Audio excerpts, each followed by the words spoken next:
Perfect. So yes, briefly, I would like to introduce our company. So this is the outline of our business services. So we are a market research and consulting company, and we specialize in sustainable products industries, including personal care products, natural personal care products, food, raw materials, and related products. We also do business and sustainability consulting, as well as training, which includes seminars and workshops. And last but not least, our sustainability summits, which are educational conferences on best practices, sustainability best practices in the cosmetics and food industry. So let's start with consumers. So where are consumers at? So this survey from Kantar shows that consumers more than ever are concerned about sustainability issues. We see that almost 17% of respondents actually care about climate change. Concern number 2 is plastic waste pollution with almost 15%. Water pollution ranked 3rd with almost 10%, and water shortages had about 8.5%. So in order for companies or cosmetics companies to reduce the environmental impacts, they're looking at their carbon footprint. So one of the main ways how to do it is adopting carbon measurement programs. And this slide shows the carbon measurement hierarchy, which actually gives the most favorable ways how companies should do it. So we see on the top it's offsetting, then replacing. We have reducing, and the most favorable one is avoiding carbon emissions. So linked to this, ingredients companies and personal care companies are realizing that scope 2 and 3 emissions actually account for majority of their carbon footprint, up to 90%. And we've seen in the recent past a lot of these large players to introduce carbon measurement program where they're decarbonizing their supply chain. So examples include Croda and AAK.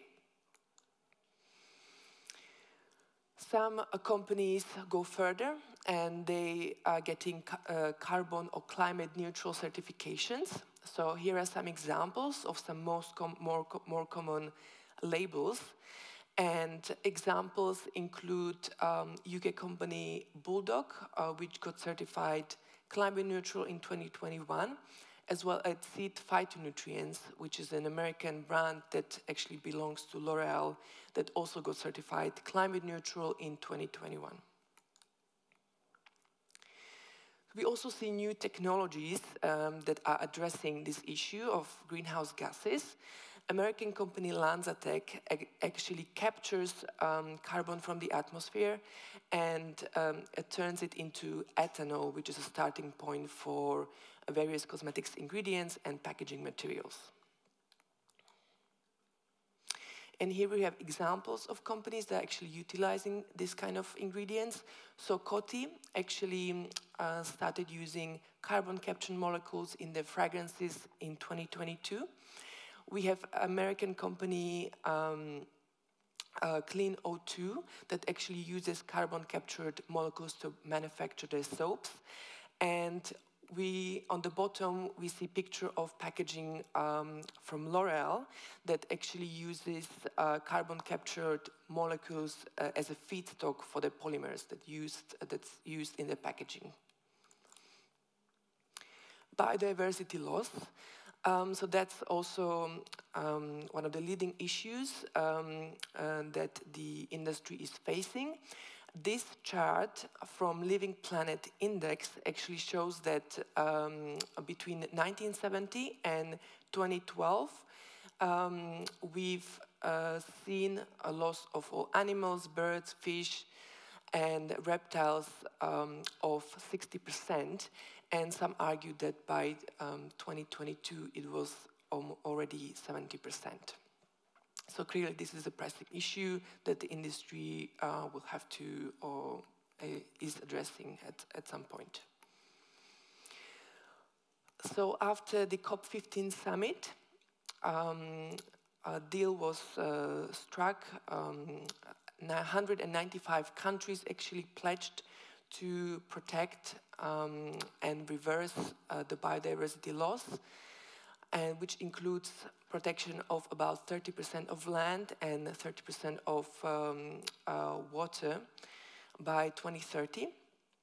And this will include nature-positive food practices, food production practices, which are agricultural and food production practices that actually measure, protect and restore nature. So how can actually cosmetics companies participate in this? So examples include ethical sourcing of ingredients. Here we have an example of L'Occitane, which announced its climate positive nature biodiversity strategy, which includes all their key ingredients, key plant-based ingredients to be used from nature-positive production methods, and the key ingredients to come from sustainable agricultural practices, which include organic, fair trade, as well as regenerative agriculture. So another thing that cosmetics companies are doing, they can join the Union for Ethical Biotrade, which actually the whole point or mission is actually to source raw materials with the protection of biodiversity in mind. And the labeling scheme was introduced in 2018, and some of the first cosmetics companies that were actually certified include Veleda and Natura Brazil. So here's another example of third-party certification scheme, which is Wildlife-Friendly Enterprise Network with its wildlife-friendly label. And at this point, they cover almost 13 million hectares of land, wetlands, and grasslands. And some examples of companies that actually adopted this certification is LFAS, it's a French company, and Sealish, which is a UK company. So innovation or R&D is also kind of pushing the needle when it comes to protection of biodiversity. This is an example of C16 Biosciences that actually developed an ingredient called palmless, which is a multi-purpose oil made from yeast, and it's marketed as a replacement for palm oil. It was introduced this year, in May this year. And we all know that palm oil is actually a link to a biodiversity loss in Southeast Asia. So another pressing issue is how can we avoid the use of single-use plastics in the cosmetic sector. So research shows that about 8 million tons of single-use plastics actually enters the oceans every year. According to the Ellen MacArthur Foundation, by 2015, there will be more plastics in the oceans than actual fish, which is very worrying. So what we've seen, what we observed in the cosmetic sector is sort of shift away from single-use plastic to more sustainable materials. So there are many, but here are a few examples. So for example, Finnish company Sulapak, they utilize materials such as wood chips and plant binders. Quadpack, they used glass or wooden caps. Lush, which is a UK personal care company, they actually source cork and use it as a casing for their waterless shampoo bars. And here we have an example of a tea company that actually uses cardboard and paper as a packaging material. So sometimes it's not possible to avoid plastics, and some companies are actually offsetting their environmental footprint in terms of plastic packaging, and they are getting plastic neutral certified. So here we have some examples of some companies, which is Redbud Sats, an American company that is Repurpose Global certified, and Inica, Australian company that is also plastic neutral, that got certified in 2022. So this process actually involves measuring the amount of plastic a company uses in its products, and then offsetting it by removing plastics from the environment. So again, another trend we see, plastic-free products being launched. Here are some examples. The first one is private label of French retailer Carrefour that's launched waterless shampoo bars in 2020 that use cardboard packaging. Raw elements, sunscreens use paper and cardboard packaging as well. And White Rabbit company utilizes glass and wooden casings. So another trend that we see percolating from the food industry is selling product without any packaging or buying in bulks. So here are some examples where retailers actually offering personal care products in bulk, where consumers can actually refill their own containers. Examples include Australian retailer, specialist retailer Scoop Whole Foods, and some personal care companies such as Nils Yard Remedies in the UK and The Body Shop. We also see a lot of innovation in the packaging space. Here are some examples. So Seed Phytonutrients, I already mentioned them. They pioneered the paper bottle, so-called paper bottle, in 2018. Another example is Pacifica shaving cream. They actually developed a shaving cream packaged in water-soluble pouches. And another example is another company, American company, Pangea Organics, that actually uses pulp, waste pulp in its packaging. And the packaging contains herb seeds that can be planted and will germinate.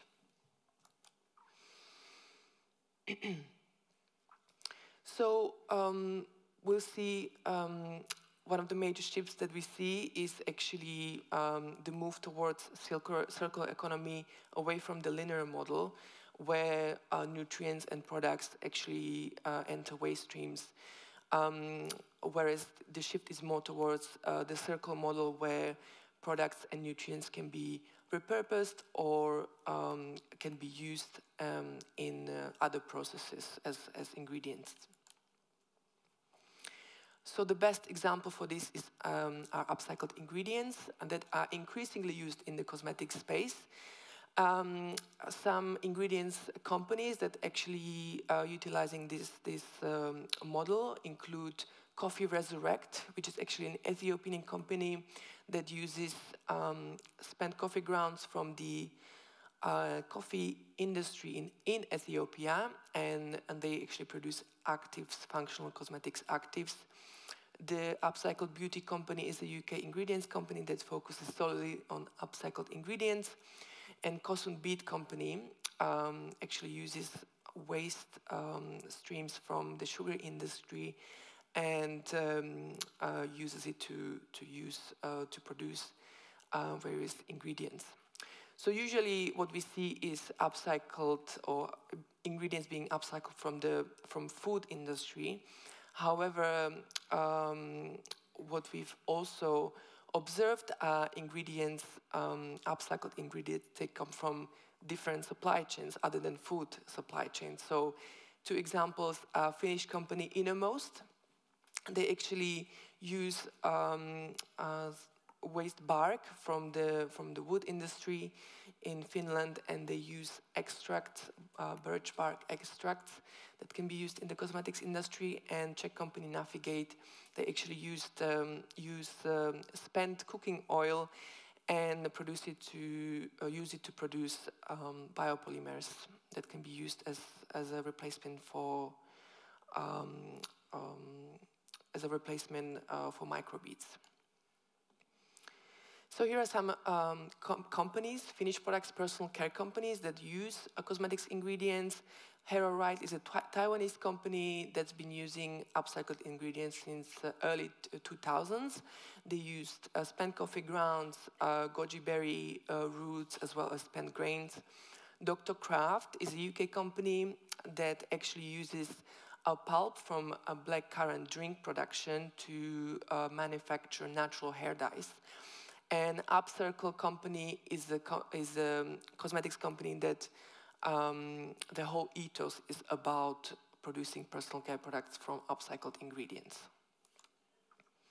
So Waterless Cosmetics, in the same kind of vein, we've seen increase in this trend, mainly because waterless cosmetics products tend to have lower environmental impact. There are many advantages to waterless cosmetics. Here are some examples. So the pioneer Ethic that developed waterless personal care line in 2012, and UK company Substract that has a wide range of waterless products, shampoo bars, face mask, lotions, etc. So what will we see in terms of future developments? So some projections. Excuse me. So as I already mentioned, we will see more sustainability schemes and standards in the future. I already mentioned some standards that pertain to biodiversity, climate neutral, carbon neutral. So we will see more kind of sustainability eco-labels popping up that pertain to various aspects of sustainability. This, on one side, is a good thing. On the other hand, it can create consumer confusion. We'll also see new technologies. So I already mentioned carbon captured molecules. We see biotechnologies that produce active ingredients, synbiotechnologies, etc. We'll also see greater emphasis on biodiversity. So we expect that after COP15, countries on a country level and regional level, there will be more legislation introduced related to protection of biodiversity. And this will create impetus for personal care companies and ingredients companies to source raw materials while protecting biodiversity. New product formats. So I've already talked about waterless cosmetics. Other examples include refillable deodorants, menstruation cups, etc. So we'll see new kinds of products popping up. And eventually this will all lead to changes in consumer behavior, how actually consumers buy, use, and also dispose of products. All these changes will affect consumers' behavior in all these aspects.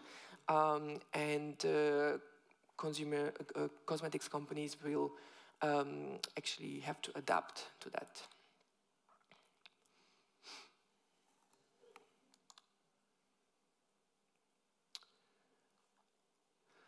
So one of the major shifts that we expect to see in the future is the move away from, let's say, just reducing our environmental impact to producing cosmetics products and creating positive impact. Okay, so this is the best example for this is the cradle-to-cradle concept, partly developed by Professor Michal Brancard, and it's a way of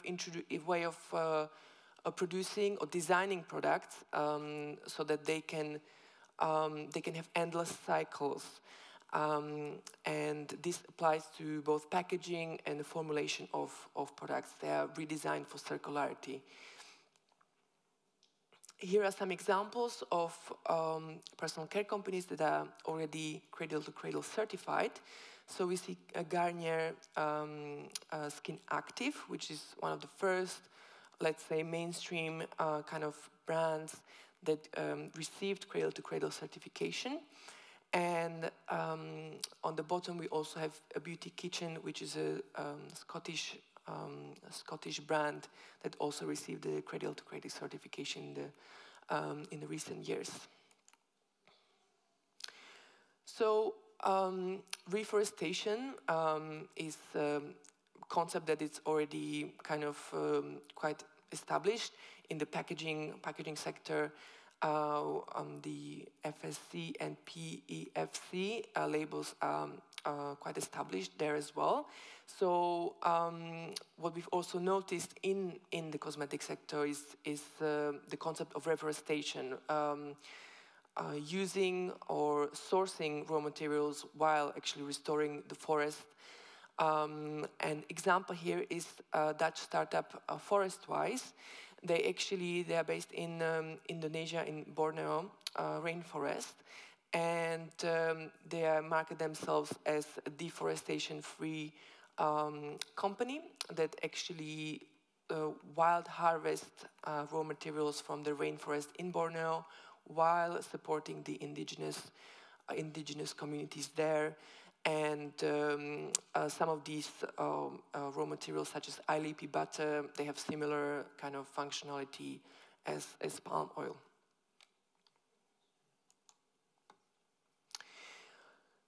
Regenerative agriculture.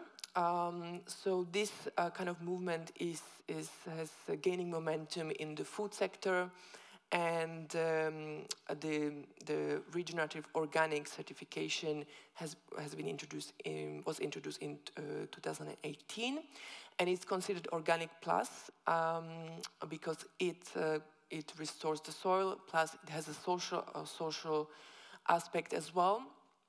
And we see, at this point, I think around 0.3 million hectares have been certified. And here are some examples from the food industry, Nature's Path, Oatmeal, that won Sustainable Food Awards in 2021. And we expect to see this to percolate into the cosmetics industry. So producing cosmetics products, cosmetics ingredients, while leaving positive impact, whether it means restoring the environment or helping the communities on location. So there is an example of Dr. Bronner's, which is an American company. It's the founding member, one of the founding members of the Regenerative Organic Alliance. And they actually set up various regenerative projects in countries like Ghana, Sri Lanka, and India. And they already market their products on regenerative claims. So here we have the castile soap, which is called Heal Earth. So this is the shift that we expect to see, going beyond just trying to reduce our impact, and moving towards producing cosmetics ingredients and raw materials while leaving positive impact. So thank you very much for your attention. I'm happy to answer your questions. If you want me to send you the presentations, please leave me your business card. Thank you.